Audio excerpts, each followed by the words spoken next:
Sometimes it's possible to just be in the moment, and that's as it should be, but if I'd sat here in 2010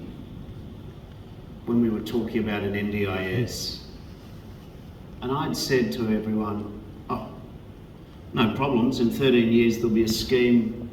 paying the best part of $41 billion to 630,000 participants, changing lives in that time. If I'd said to you 10 years ago that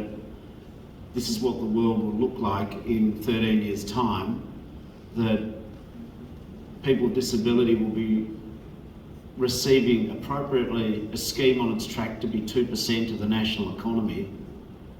that premiers and prime ministers would make the key feature of their meeting, the key feature, how do we build greater supports outside this NDIS for other Australians with a disability.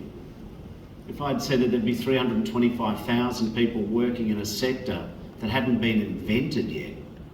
you'd have probably said, oh, that's a little bit of wishful thinking. So the reason why I go back is to just say that, sure, there's a lot of detail we worked out, a lot of detail. And maybe some of the propositions in the review ultimately don't withstand the sort of sunlight of prolonged discussion. I think most of them will, but perhaps there'll be points made which are just true, and with the best will in the world, government and review's got to accept that. But acknowledging that, acknowledging all the detail, I would say to people, be cautiously optimistic, because the other thing is it's not even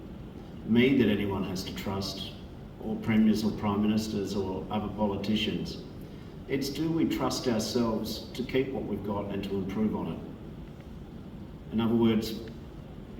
people with disability and the people who work with them and love them and care for them have come a long way in 13 years. And I just would say that the history, whilst it's not an absolute predictor of the future, should give you at least room for some optimism.